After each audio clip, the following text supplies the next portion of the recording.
ladies and gentlemen, there was a podcast and a good YouTube show for a while made by Tom Scott and friends called The Technical Difficulties. If I'm honest, that's what we should be rebranding this episode, because welcome to attempt number 3 of recording episode 16, the Disney food episode, part 1. If we have the same issues with part 2, we are not going to make it. You'll notice there's a slightly different construct and format compared to normal. Namely, there's less of the screen for my pretty face and for Lauren's face. But we will get into it, explain why. But before we get into our mystery guest, Lauren, how are you? I'm feeling deja vu. Because we've done this intro 3 times now? That might be why. Let's go. Our guest is my wonderful, talented, and sometimes amusing wife, Tash. She is with us today to talk about food because she's the foodie in our relationship, but we are both wearing our Disneyland t-shirts, because we went there last year for the first time, at her suggestion, which I was very much appreciative of. So, was it my suggestion? It was. We were sat on the couch and you were like, "Oh, do you want to go?" And I was like, "Are you being serious?" And then we went and it was great. And we stayed at the Hilton, which is good, but it's a bit of a tab if you're walking there, as we did. We had younger legs then, all 12 months ago. But with that being said, we're going to go through some food stuff today, specifically in the parks themselves. And we're going to talk about a couple of experiences we've had, a couple of things that we'd like to try. But in order to help our audience get to know you a little bit better, Tash, I'm going to ask you 2 questions. The first question is, what is your favorite attraction in Walt Disney World? That would have to be Kilimanjaro Safaris in Animal Kingdom. It's a good suggestion. Why Kilimanjaro Safari? Because you can ride the same ride like 100 times, probably like 1,000 times, and it'll be a different ride. True, but why is it really your favorite ride? I literally just said.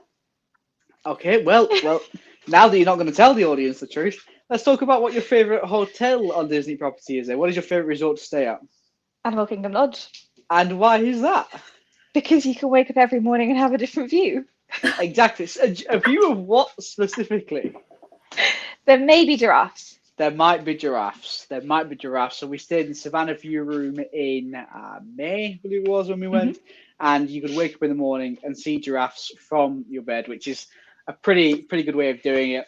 When we all go to do Springtime Surprise in next April, we're probably going to at least do a split stay starting in Animal Kingdom Lodge, so Lauren can also get the experience of waking up with giraffes there. But what we're going to do today then is going to be a bit of a tour around some of the parks and talk about some of the eatery options here. Then Lauren and I are going to wade in as we feel is appropriate. But we're going to start in Magic Kingdom.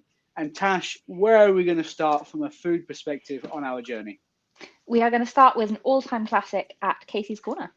Yes, we are. So this is clearly taken at night. You can see the seating area there. But Casey's Corner is a real classic. But what sort of foods do we actually know it for? You have the grand choice of hot dogs. Or hot dogs, ladies and gentlemen. And so this is a chili con carne hot dog. Lauren, what does chili con carne mean? Don't have a clue. Oh, well, you do, because we tried this when we recorded the Yeah, first but I thought they episode. forgot what it said. Yeah, well, con carne literally means with meat. Oh, with meat, that was it. Spanish for with meat, so chili con carne. So you can get foot-long hot dogs here, and they're not too outrageously priced, like what, sort of $15, $16, which isn't bad when you consider that this is on Disney property. Now, would you call this a meal? I think it is. Like, they're big hot dogs. They are. You probably could consider it a meal. I mean, calorifically, you could probably consider it a meal. I'd call it a meal for lunch, probably not for dinner. Well, that's true, but it does get really busy, does Casey's Corner. Now, there is a limited inside seating. Most of the seating is outside, but it's right on Main Street, meaning that if you time it right, you can get the parades to come past whilst you're having your lunch, which is a huge win. Like, Lauren, this is one of your favorite options, isn't it? When we built our day in Magic Kingdom, you had us eating at Casey's Corner, didn't you? Absolutely. I absolutely love it. And the main reason why I love it is because they do the all beef American hot dogs. And now in the UK, if you've ever had a hot dog in the UK, it's loosely based on pork, I believe. But I don't like to think about what's actually in them because it scares me a little bit, and I quite like them. But the all beef hot dogs are just absolutely amazing. It's the snap and the bite that you get. Oh, absolutely love it. And then with the chili on top, Walt's chili, fantastic. 10 out of 10. It's pretty good, isn't it? It's pretty good. Yeah. Now, this is a lunchtime. This is a meal. This would do me for lunch. Yeah. Yeah. And I eat probably more than the average person. In terms of other eateries in Magic Kingdom, I think you can't go amiss by not mentioning Cosmic Ray's Starlight Cafe, which, by the way, you can get these hot dogs at. It is not Casey's Corner is not the only place to get these hot dogs, but Cosmic Rays is like feeding time at the zoo. Yeah. I highly recommend mobile ordering, which for those that don't know, if you go into the My Disney Experience app, you can order a particular time window, your food, and then when you turn up, you basically tell them, I'm here. For those that have done it there's quite a few countries that do it for McDonald's as well. It's a great way of doing it, and it's a great approach. But we'll move away from Animal Kingdom and we'll just head over to Animal Kingdom next. Tash, you had a small outlier you wanted to mention here. Yeah, so Mr. Kamal's is just this little booth. They literally only do dumplings and fries. And when we do Animal Kingdom, we tend to do it in the morning. So we're not really having a big meal. But you're kind of, by the time you're leaving Animal Kingdom, you want like something. And just grabbing some fries, which are really good fries. They're like seasoned, they're not just like plain. And some dumplings it just hits the spot before you carry on your day. They're not that expensive either, are they, really? No, like the dumplings are $6.79 and the fries are $6.49. So like by the time you add your tax, it's like $15 for like a good sized portion. Like we share them, and that's enough for two for a good size snack. We share them, do we? I don't remember that being the case. I remember eating a couple of fries. I don't think we would go as far as we shared them. What I will say that I begrudge here, and at all Disney, either quick service or booths like this, the cost of the drinks. Now, I know that it's a really easy way to make a markup. It's a really easy way to make a profit. But I really begrudge the amount of money that they will mark them up. That I mean, for a bottle of Coke, it's like $5 something. And the only time I consider it worth it is when you're in Hollywood Studios, you're in Galaxy's Edge, and you get the grenade style, specifically, Batu language written on it. I think that's a real little souvenir. I've actually still got mine downstairs, but that would be the only time I'd consider it being worth it. Lauren, though, you do have more experience than I do of eating in Animal Kingdom, don't you? Yeah, so on our last family trip, not this January just gone, but the January beforehand, we actually did character dining at Tusker House. And it was absolutely fantastic. So you get the really good characters. So you get Mickey, Minnie, Donald, Goofy. And I'm not sure if it's authentic, so I don't like to say authentic, but it feels authentic African food. You've got lots of like different meats on the bone, and they'll carve it there for you. It kind of all falls apart. It is fantastic. If you have a bit more of a blander palate, then they do have like the little corn dog nuggets and the Mickey waffles and stuff at the kids section, which I definitely partook my fair share of. But also the desserts there are absolutely amazing. My friend who I went with literally just got a dessert, one of each dessert on a plate, and it looked amazing. So yeah, I definitely recommend Tusker House.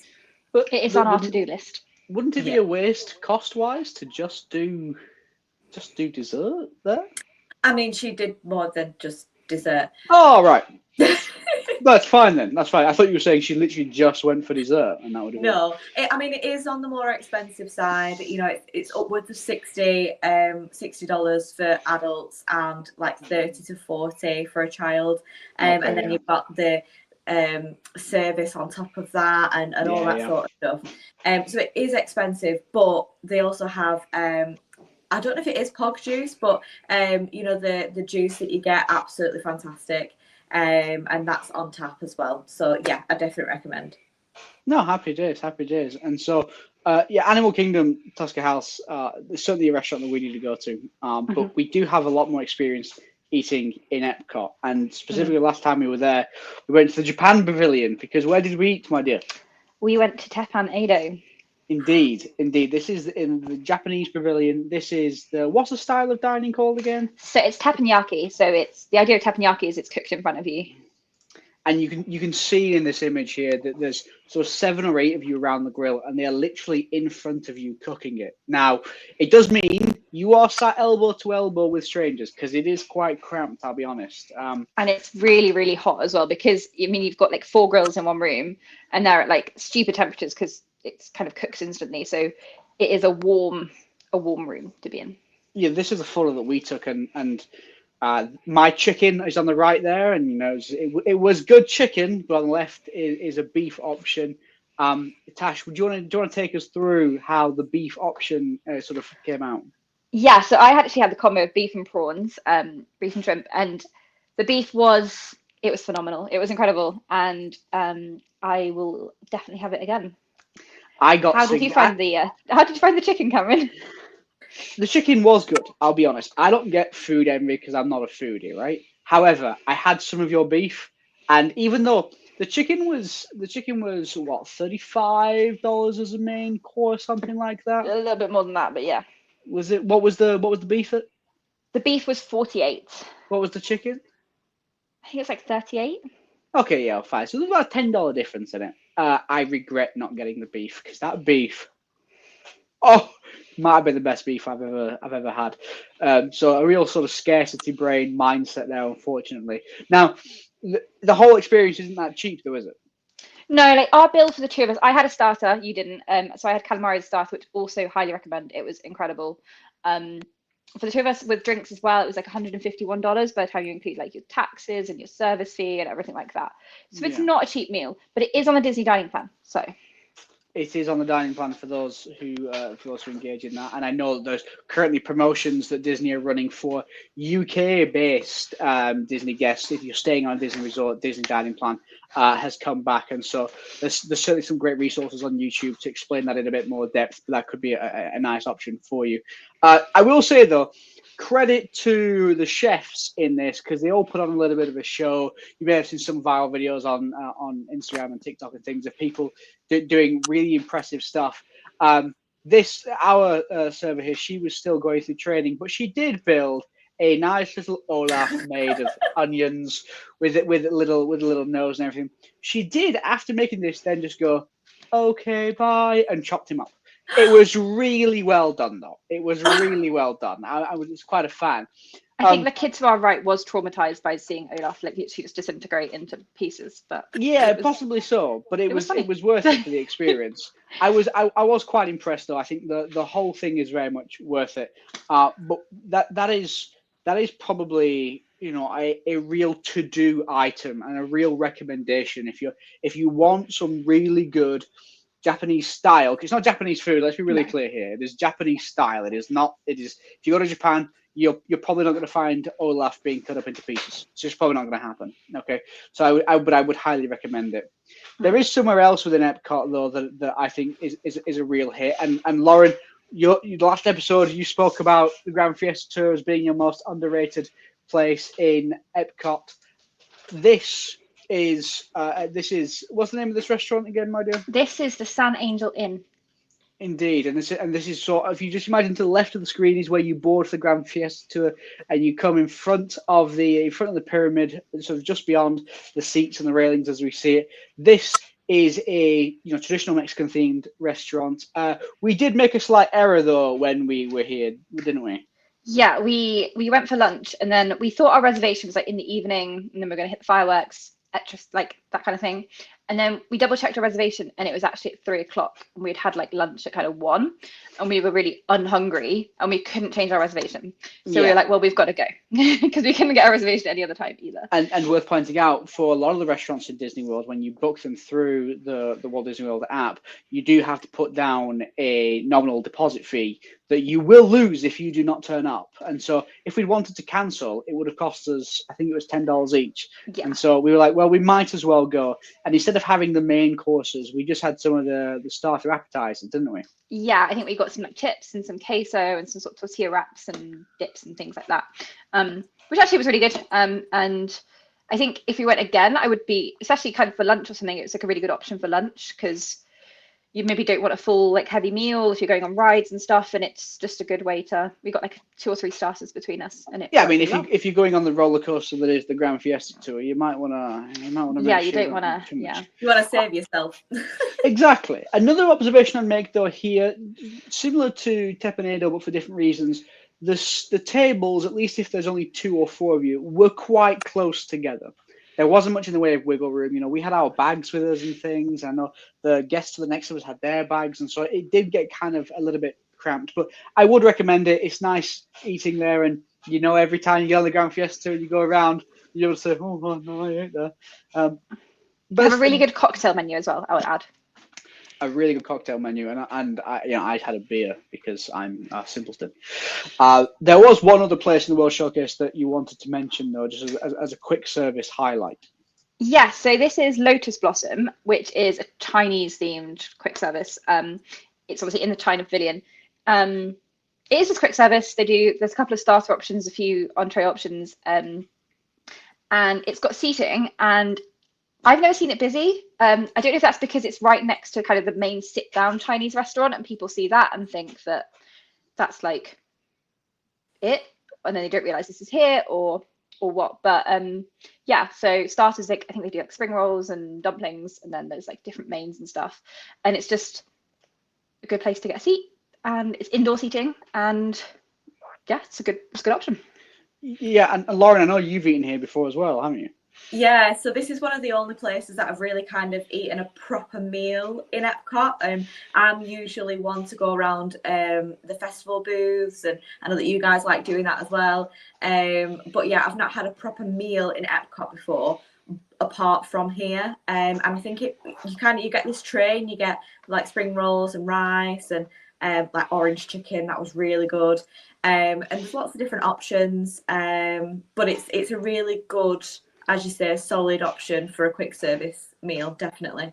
And one of the things to take away from, especially Epcot, with the amount of festivals almost seemingly all the time now, it doesn't matter if it's, you know, food and wine is obviously the most evident one where they have additional food booths, but it's common throughout other festivals as well.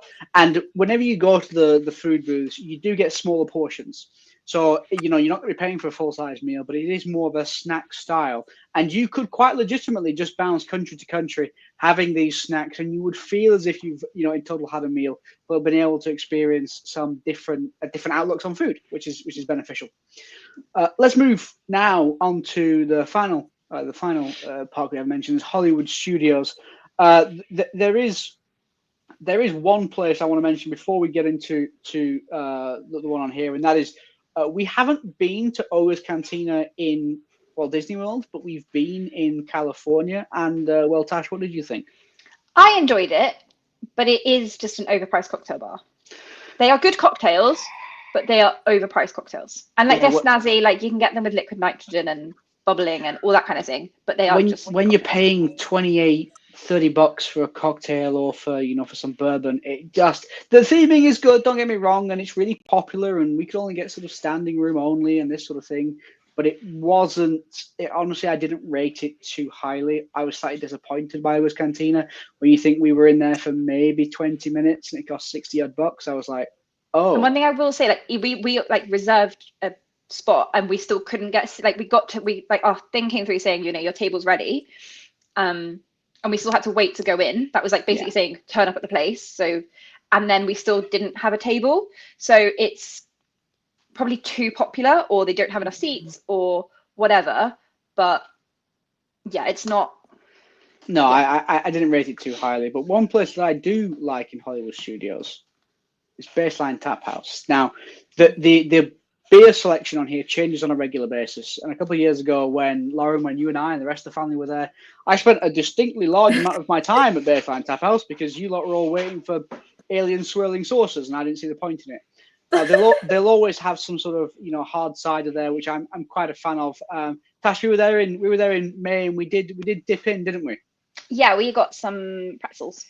We did. We got pretzel with imitation American cheese, this plastic stuff. Nice. The pretzel's nice and warm, though. I'll give it that, you know.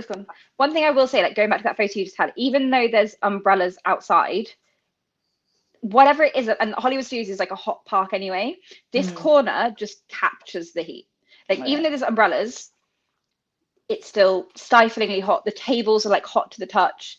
There is a couple of kind of standing / seating areas inside, but there's like 3 or 4. That's it. Yeah, And really. so this is not a relief from the heat just because there's umbrellas.